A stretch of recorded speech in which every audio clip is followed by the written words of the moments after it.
played a Thursday night game against the Carolina Panthers. I went into the Monday night at the Redskins game. So we're playing against the LA Rams down there. McCaffrey is the returner, 54-yard punt. Redskins into the shotgun.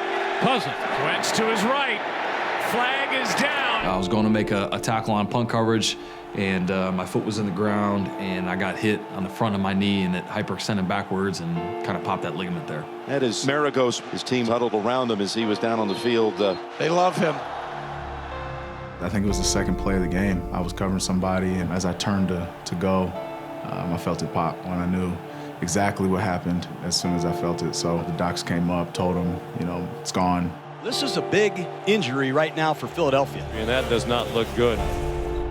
I scrambled around and ended up diving into the end zone. The play eventually got called back, but I kind of got sandwiched in between two players, and just the way they hit my knee, it was kind of fluky, but it went the wrong way. And didn't know it at the time, but after that drive, my season was over. Well, nobody wants to see this. Wentz is going off to the locker room.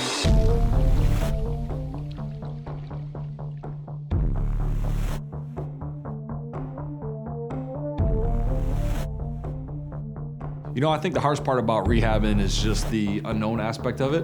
I think mentally you have to gear up to know that there's going to be a lot of unknowns and to just take it as it comes, trust the process. Unfortunately, I've been through it a few times, and I kind of know what to expect.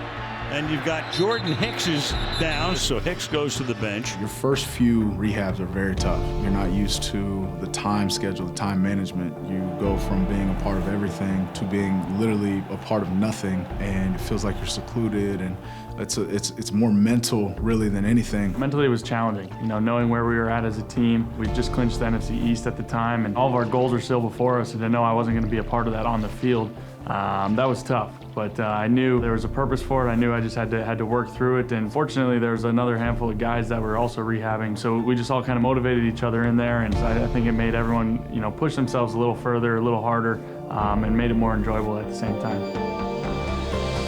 Hey, can you go get Feather? Yeah. All right, so you go and grab Micah. We'll wait out here. Okay. My wife has been huge for me, encouraging me through the highs and lows, always having my back through every situation. And then, of course, my Eagles family, my teammates, the coaches, the organization, giving me everything that I need to get back healthy. Obviously, me and Chris Maragos have gotten really close through this whole thing, but, I think about Sproles, and when he was in there, he was calling out everybody, like, you're not doing that thing right, make sure you're doing that. Or, JP saying, come with me, young buck, let's get on this bench. And really, we were able to feed off of each other, especially going through times like this. It's never easy, and you're gonna have your ups and downs, and on those down days, you need somebody to push you. You need somebody there who understands what you're going through. I couldn't imagine having to walk in every morning and eat breakfast by myself and go to treatment by myself and work out by myself. That would have been a horrible, horrible experience. But the fact that I had guys to go through it with me, to really just push and constantly talk into you and tell you you're gonna do great things next year and motivate you, and that's what it's all about, and that's what we did for each other. I've had a handful of people support me throughout this process. My family, my fiance has been through this every step of the way with me, and then the good Lord. The good Lord has just been the rock. In those tough times, I can just look to him, and I know he's got a perfect plan for me, even though I don't genuinely always understand it, but I can always just turn to him and trust that he knows what's best for me.